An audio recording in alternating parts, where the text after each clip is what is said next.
The great chamber of the Galactic Council was always quiet. 12 species had learned long ago that shouting solved nothing. They spoke in calm voices. They debated with careful words. They had built peace across 1,000 star systems through patience and reason. But today the silence was different. Today it was the silence of fear. The emergency broadcast had cut through the normal business like a knife. Speaker Yeneth Sol, a tall being with silver skin and 4 arms, had stopped mid-sentence when the alarm sounded. Now the message played on the great screen above them all. This is the research vessel Gentle Current. We are stranded in the Shroud Nebula. Our engines are dead. We have detected Kreth ships moving toward our position. Please, anyone who can hear this, we need help. We have 42 scientists aboard. We have families, we have children. Please. The message repeated, and repeated, and repeated.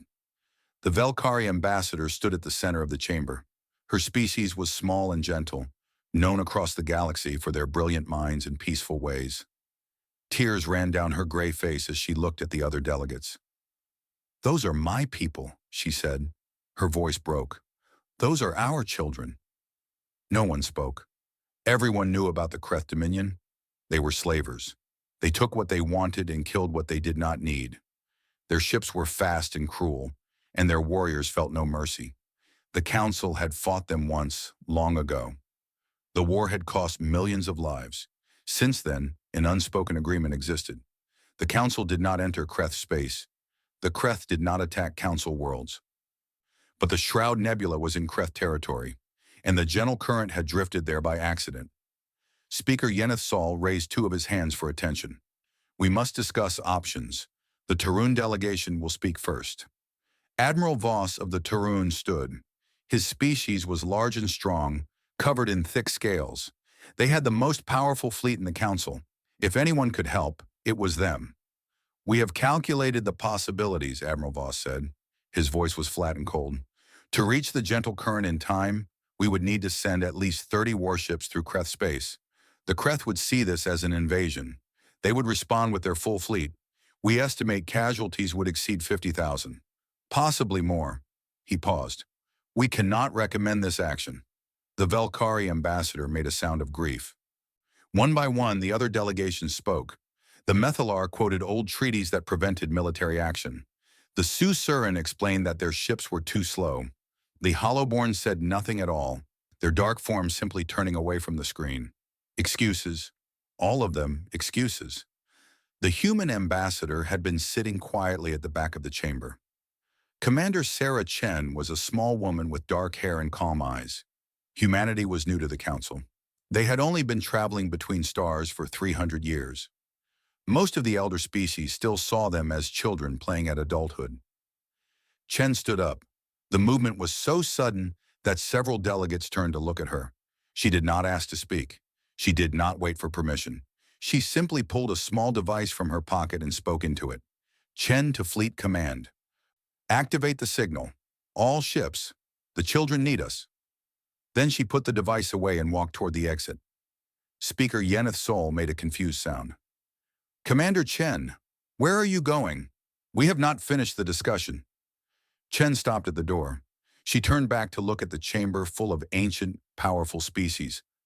Her face showed no anger, no judgment, just a kind of sad determination. "My people are already moving," she said. "Every human ship that heard that broadcast is changing course right now. We will reach the Gentle Current in 36 hours. Admiral Voss let out a harsh laugh. "You, the humans, you have perhaps 50 ships in that entire sector. Most of them are not even military vessels. What do you think you can do against the Kreth?" Chen looked at him for a long moment. "Whatever we have to do," she said. She walked out. The door closed behind her. The chamber erupted in confused chatter. Species that had been silent now spoke over each other. What were the humans doing? Had they gone mad? Did they not understand that this was suicide? The Methalar ambassador raised one thin hand. The chamber slowly went quiet. The Methalar were among the oldest species in the Council. They had studied humans since first contact. They had written many reports that no one had bothered to read. "You do not understand," the Methalar ambassador said. His voice was soft and troubled. "You still see humans as young and foolish. You think they are acting without thought, but I have studied them. I have learned what they truly are. Admiral Voss crossed his thick arms. And what are they? The Methalar ambassador looked at the screen where the distress call still played, where the voices of frightened children still called for help. They are predators, he said, not like the Kreth, who hunt for pleasure and profit. Humans are pack predators. They protect their own. And somewhere in the past 300 years, they decided that everyone in this galaxy is part of their pack. He turned to look at the door where Chen had disappeared. You just told a species of hunters that there are children in danger, and you told them that no one else will help. His voice dropped to almost a whisper. May whatever gods exist have mercy on the Kreth, because the humans will not. Across the stars, humans heard the call, and across the stars, humans answered. There was no central command giving orders. No president or general telling ships where to go. The SOS had gone out on open channels. Every human vessel in 3 sectors had picked it up, and every single one of them had made the same choice without being asked. Someone needed help. They could reach them. They were going. Captain Marcus Webb stood on the bridge of the ESV Resolute, a destroyer-class warship built for speed and firepower. His ship had been escorting a Tarun diplomatic vessel to a trade conference. That mission was now over. Navigation. Plot a course for the Shroud Nebula. Maximum speed. His first officer, Lieutenant Commander James Okafor, nodded and began working at his console. Behind them, the Tarun ambassador stormed onto the bridge. His scales were flushed dark with anger. Captain Webb, this is unacceptable. You are assigned to escort us. You cannot simply abandon your duty. Webb did not turn around. With respect, Ambassador, my duty is to protect people who need protecting. Right now, that means 42 scientists and their families floating in Kreth space with no engines and no weapons. You have no authority to do this. I will file a formal complaint with your government. You can file whatever you want when we get back. The ambassador stepped closer. You will start a war. Do you understand that? The Kreth will not simply let you invade their territory. Now Webb turned. His eyes were hard. Then I guess we're starting a war. The ambassador stared at him. Then he looked at the crew around him. Every human on the bridge wore the same expression. Calm, determined, ready. You are all insane, the ambassador said. Webb almost smiled. Maybe, but those people out there are counting on someone to be insane enough to help them. Today, that's us. He turned back to his console. Navigation, how many other ships are responding? Okafor checked his readings. 43 confirmed so far, Captain. Military, civilian, commercial, all heading for the Shroud Nebula? The ambassador made a choking sound. 43? But you only have 50 ships in this sector. 47. And the other 4 are probably still picking up the signal. Give them time. 3 star systems away, a very different kind of ship was making the same choice. The Hammer of Dawn was a mining hauler. It was not built for war. It was built to crack asteroids apart and drag the pieces back to processing stations. Its hull was thick and heavy, designed to survive impacts from space rocks traveling at terrible speeds. Its crew was rough and tired, men and women who worked long shifts in the dark between worlds. Foreman Elena Vasquez stood in the control room, watching the SOS play on repeat. Around her, 30 miners waited for her decision. Boss, said one of them, a young man named Torres, we got a contract. We're supposed to hit the Kellyan Belt in 2 days. Company's counting on us. Elena looked at him. You got kids, Torres? 2. Boy and a girl. How old?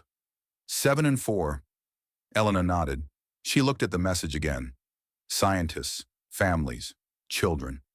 There are kids on that ship, she said. Little kids. Scared. Alone. Waiting for someone to come save them. She turned to face her crew. Now I can't make any of you do anything. This isn't military. You all signed up to break rocks, not fight slavers. But I'm going. Anyone who wants to come with me is welcome. Anyone who doesn't can take the shuttle and wait at the nearest station. No one moved toward the shuttle bay. Torres cracked his knuckles. Hell, boss. Those Kreth bastards never met a mining crew before. Let's show them what we do to rocks that get in our way. Elena smiled grimly. Navigation, plot a course, All haulers, form up on my signal. We're going hunting. The last ship to join the rescue was the smallest. The medical frigate Florence was not built for combat at all. It had no weapons, no armor, no way to defend itself. It was a flying hospital designed to reach disaster sites and save lives. Dr. Amara Ose stood in her tiny command center, looking at the star charts. The Shroud Nebula was far away, dangerous. If fighting broke out, her ship would be helpless. Her nurse, a young man named Chen Wei, stood beside her. "Doctor, this is crazy. We'll be killed." "Maybe," Amara said, "but if those combat ships succeed, there will be wounded. On both sides. Humans who gave everything to save strangers. Velkari, who have been floating in the dark for days, scared and hungry and hurt." She looked at him. "What kind of doctors would we be if we weren't there when they needed us?" Chen Wei was quiet for a moment. Then he nodded. "I'll prep the medical bays. All of them." "Good man." The Florence changed course and headed for the darkness. Back on the Resolute, the Tarun ambassador watched in silence as more and more human ships appeared on the long-range sensors. Mining vessels, cargo haulers. A passenger liner that had dumped its customers at the nearest station and was now racing toward the fight. Medical ships, research vessels. Even a few private yachts owned by wealthy humans who had decided their lives were worth risking for strangers. None of them had been ordered. None of them had been asked. They had simply heard the call and answered. "I do not understand," the ambassador said quietly. "Why? These are not even humans in danger. They are Velkari. Aliens. Why would you die for aliens?" Captain Webb looked at him with something like pity. "Because they needed us," he said simply. "That's all the reason we've ever needed." The Galactic Council watched. They could do nothing else. Their sensors tracked the human fleet as it crossed into Kreth territory. 47 ships now, moving in a rough formation that no military academy would have approved. Warships flew alongside mining haulers. Medical frigates kept pace with cargo vessels. It was not an invasion force. It was a mob. An angry, determined mob of predators who had caught a scent. Speaker Yeneth Sol stood before the great screen, his silver face troubled. They are not slowing down. They have crossed the border, and they are not slowing down. Admiral Voss shook his massive head. "Madness. Pure madness. The Kreth will destroy them." On the gentle current, hope was dying. Researcher Tenneth had stopped crying hours ago. There were no more tears left. She sat in the dark corridors of the broken ship, surrounded by her colleagues and their families. The children were finally sleeping, exhausted by fear. The adults just waited. They had heard the Kreth broadcasts. Enemy ships were coming. They would arrive in 36 hours, maybe less. Tenneth had lived a quiet life. She studied ancient stars. She wrote papers about the birth of galaxies. She had never thought much about death. Now she could think of nothing else. Then the communication officer ran into the corridor, nearly tripping over sleeping children. "Dr. Tenneth! Dr. Tenneth! You need to hear this." They gathered around the ship's one working console. The officer played the intercepted transmission. Human voices, dozens of them, calling to each other across the void. "Resolute to all ships, maintain formation. Hammer of Dawn copies. We're right behind you, Captain. Florence standing by for medical operations." "Who else is out there? Sound off." Ship after ship responded. Names that meant nothing to the Velkari. But to the humans, each name was a promise. Tenneth felt something she had forgotten, something she had given up on. Hope. The Kreth Dominion was not worried. Not at first. War Master Krellick stood on the bridge of his flagship, the Endless Hunger, watching the sensor readings with amusement. His species was tall and thin, with gray skin and too many teeth. They had ruled this region of space for 1,000 years. They had broken empires. They had enslaved entire worlds. And now these humans, these children, were flying into his territory like lambs into a den of wolves. "How many ships?" he asked his subordinate. 47, War Master. Most of them are not combat vessels." Krellick let out a sound that might have been laughter. "They send miners and medics to fight the Kreth. This will not even be a battle. It will be a slaughter." He opened a broadcast channel. His message would reach every ship in the sector, human and council alike. Attention, human vessels! You have entered Kreth space. Turn back now or you will be destroyed. You cannot win this fight. You will die for nothing. Turn back.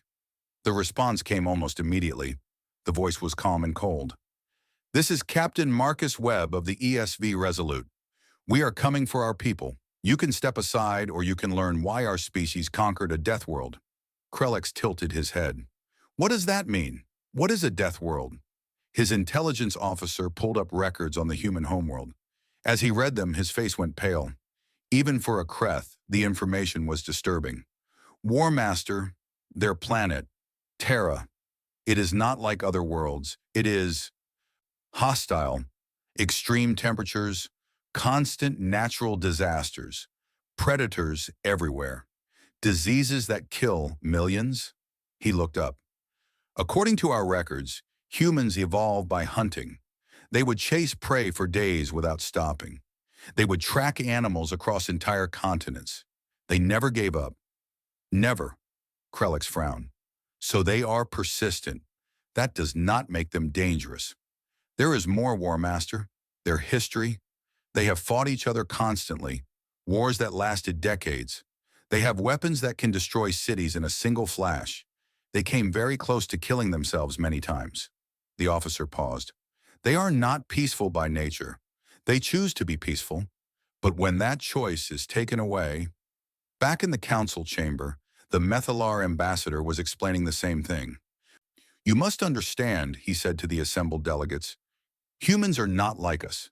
They did not evolve on gentle worlds with mild climates and plentiful food. Terra tested them.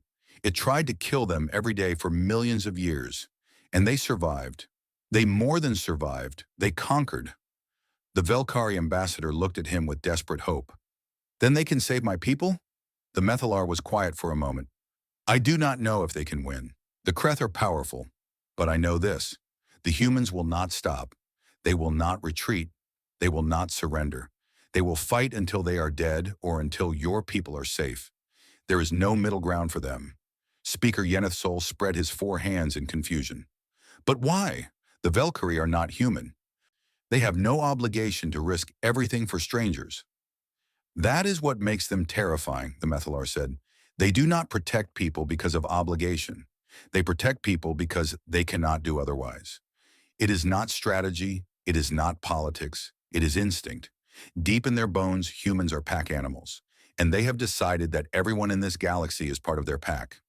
He looked at the screen, where the human ships were now entering the Shroud Nebula.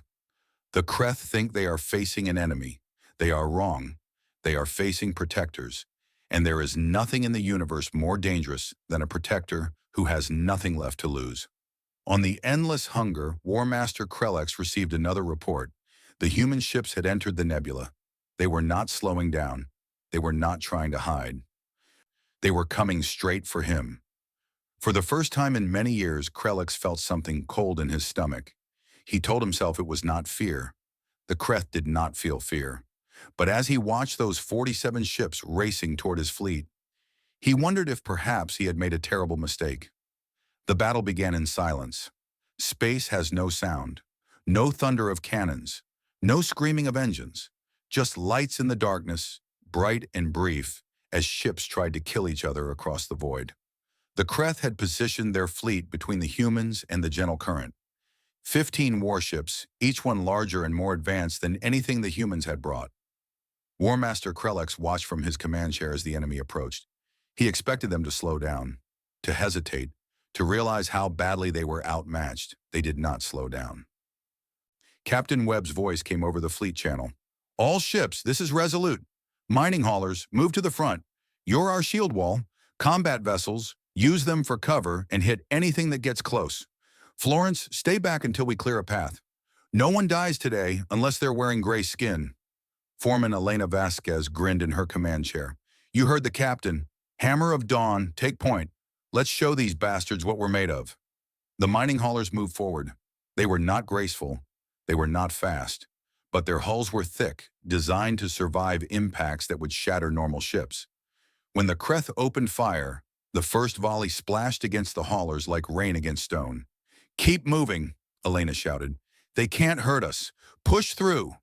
The Resolute darted around the slow-moving haulers, its weapons blazing. Two smaller Kreth ships exploded under the assault. A third tried to flee and was caught by fire from three different human vessels at once. War Master Krellex felt the cold feeling in his stomach grow stronger.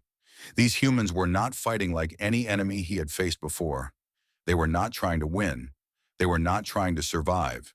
They were simply trying to reach that broken ship full of scientists and children. "All vessels, focus fire on the lead hauler," he commanded. "Destroy it." 12 Kreth warships turned their weapons on the Hammer of Dawn. The hull, thick as it was, could not survive that kind of punishment. Elena watched her damage readings spike into the red. "We're breaking apart," Torres reported. His voice was calm. Too calm. "Hull breach in 30 seconds. Elena looked at the screen. The gentle current was so close now. Just a few more minutes and the medical ship could reach it. "Torres," she said quietly, "you got any regrets?" "Just one, boss. I wanted to see my kids grow up." "Then let's make sure someone else's kids get that chance." She grabbed the control stick. "All hands, brace for impact. We're going in." The Hammer of Dawn, burning and breaking, accelerated toward the nearest Kreth cruiser. The enemy tried to turn away. Too slow. Much too slow. The hauler hit the cruiser at full speed. Both ships vanished in a ball of fire that lit up the nebula like a small sun. On the council chamber screen, the delegates watched in horror. They rammed them," Admiral Voss said. His voice was barely a whisper. "They knew they were dying, and they used their deaths as weapons." The Methalar ambassador nodded slowly. "I told you, they do not stop." The battle continued. The mining haulers had punched a hole in the Kreth line, and the human combat ships poured through it. The Resolute took hit after hit, but Webb kept pushing forward. Behind him, the other human vessels followed. The Kreth were better armed, better trained, better equipped, but the humans fought like demons. When ships were crippled, their crews kept firing until the power died. When weapons failed, they rammed. When engines broke, they used escape pods as missiles. It was not a battle. It was a statement, a promise written in fire and blood. "We will not stop. We will never stop. You cannot scare us. You cannot break us. We are coming for our people." The Florence finally saw its chance. The medical frigate shot through the gap in the Kreth line, completely unarmed, completely vulnerable. Dr. Amara Osi stood on the bridge, watching enemy fire streak past her windows. "Chen Wei, are you ready?" "Medical team standing by, doctor." "Then let's go save some lives." The Florence docked with the gentle current. The airlock opened, and human medics poured into the broken ship. They found the Velkari huddled in the corridors, terrified and half-starved. The children screamed at first, not recognizing the strange aliens in medical uniforms. Then one of the medics, a young woman with blood on her face from a wound she had not bothered to treat, knelt down beside a crying Velkari child. "Hey there, little one," she said softly. "My name's Maria. I'm here to take you home." The child looked at her with huge, frightened eyes. Maria smiled. It was a tired smile, but it was real. "Everything's going to be okay now, I promise." Outside, the battle was ending. The Kreth had lost 5 ships. The humans had lost more. Much more. But the Kreth were not used to enemies who did not run. They were not used to pray that bit back. And they were not used to the cold, terrible feeling of facing something that simply refused to die. War Master Krellex gave the order to retreat. Captain Webb watched the Kreth ships turn and flee. His own ship was barely functional. Half his crew was dead or wounded. He had won nothing except time. But time was all they had needed. "Florence, what's your status?" Dr. Osi's voice came back over the channel. "We have them, Captain. All 42. They're scared and hungry, but they're alive." Webb closed his eyes. For a moment, just a moment, he let himself feel the weight of everything that had happened. The friends he had lost, the ships that would never fly again, the price they had paid. Then he opened his eyes and got back to work. "All ships, form up around the Florence. We're going home." The Galactic Council chamber was full. Every seat was taken. Delegates from all 12 species had gathered to hear the final report. Even those who normally sent assistance had come in person. They needed to see this for themselves. The numbers were displayed on the great screen. 14 human ships destroyed, 8 more damaged beyond repair, 212 humans dead, hundreds more wounded, and 42 Valkyrie scientists, with all their families, with all their children, safely returned home. Speaker Yeneth Sol stood at the center of the chamber. His silver face was troubled. We have reviewed the battle records. We have analyzed the tactics. We have studied everything that happened in the Shroud Nebula. He paused. And we still do not fully understand. The Valkyrie ambassador stepped forward. She was not alone. Beside her stood researcher Tenneth, the scientist who had sent the original distress call. Tenneth looked tired and thin, but there was something new in her eyes, something like wonder. Speaker, with your permission, I would like to address the council. Yeneth Sol nodded. You may speak. Tenneth walked to the center of the floor. She looked around at the assembled delegates, these powerful beings who ruled vast empires and controlled ancient technologies. I was on the gentle current when our engines died, she began. Her voice was soft but steady. For 3 days, we drifted in the darkness. We knew the Kreth were coming. We knew no one would save us. We had accepted death. She took a breath. Then the humans came. I watched their ships arrive on our sensors. 47 vessels against 15 Kreth warships. They were outnumbered. They were outgunned. Any reasonable calculation said they could not win. Admiral Voss shifted in his seat but said nothing. They did not care about calculations, Tenneth continued. They did not stop to weigh the odds. They simply came. And when the Kreth tried to stop them, they fought. Not like soldiers following orders. Not like warriors seeking glory. They fought like something else entirely. Like parents protecting children. Like wolves defending their pack. She turned to look directly at the human delegation. Commander Sarah Chen sat there quietly, her face unreadable. When the battle was over, human medics boarded our ship. They had been fighting for their lives minutes earlier. Some of them were still bleeding, but they did not rest. They did not complain. They immediately began helping us, treating our wounded, feeding our hungry, comforting our frightened children. Tenneth's voice cracked slightly. There was one human, a young man with a wound on his head that he had not bothered to bandage. My daughter was terrified. She would not let anyone touch her. This human, this stranger who had nearly died to reach her, sat down beside her and talked to her for 2 hours. He told her stories about Earth. He showed her pictures of his home. He made her laugh. Tears were running down Tenneth's face now. When the evacuation was complete, he carried her to the medical ship on his shoulders. He held her hand the entire way. When I asked him why he would do so much for someone he had never met, he seemed confused by the question. She wiped her eyes. He said, because she was scared, and I could help. That was all, as if there could be no other answer. The chamber was completely silent. Tenneth turned back to the council. You have studied human history. You know they came from a violent world. You know they have fought terrible wars among themselves. You look at them and see danger, unpredictability, a species that might one day turn its teeth on the rest of us. She shook her head. You are wrong. What I saw in the Shroud Nebula was not violence. It was love. A fierce, burning love that does not care about borders or species or politics. Humans do not protect people because they are strong enough to win. They protect people because they cannot do anything else. It is who they are. It is what they are. She looked at Commander Chen. The rest of the galaxy has spent centuries trying to figure out what to do about humanity. Let me tell you what humanity has already decided about the rest of the galaxy. They have decided that you are worth protecting. All of you, every species, every world, every child. Commander Chen stood. The council watched her in silence. Speaker Yeneth Sol, you asked me once how humanity wants the galaxy to see us.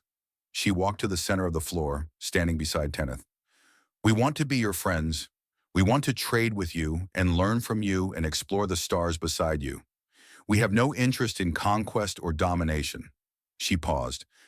But we need you to understand something. When we hear someone crying for help, we cannot ignore it. When we see children in danger, we cannot walk away. This is not a choice we make. It is something deeper than choice. It is instinct. It is identity. It is the thing that makes us human. She looked around the chamber. We will always come, no matter the distance, no matter the danger, no matter the cost. We will always, always come. The silence stretched for a long moment. Then slowly, the Velkari ambassador began to applaud. Teneth joined her. Then other delegates, one by one, until the entire chamber rang with the sound. Admiral Voss was the last to join, but even he eventually added his voice to the rest. 1 week later, the Kreth Dominion formally requested a non-aggression treaty with the Human Confederacy.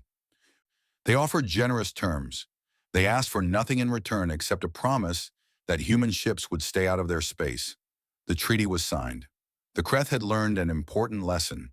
There were easier targets in the galaxy, targets that did not bite back, targets that did not ram dying ships into enemy cruisers, targets that did not cross the universe for strangers, targets that were not protected by humans. In the years that followed, something changed in the galaxy. Species that had been rivals for centuries began to cooperate. Worlds that had stood alone began to reach out to their neighbors. And everywhere, a quiet understanding spread. The humans were watching. The humans were waiting. And if anyone, anywhere, ever needed help, the humans would come. Not because they wanted something in return. Not because they expected gratitude, but because somewhere in the deep places of their predator hearts, they had decided that every living being in the galaxy was family, and family protects its own.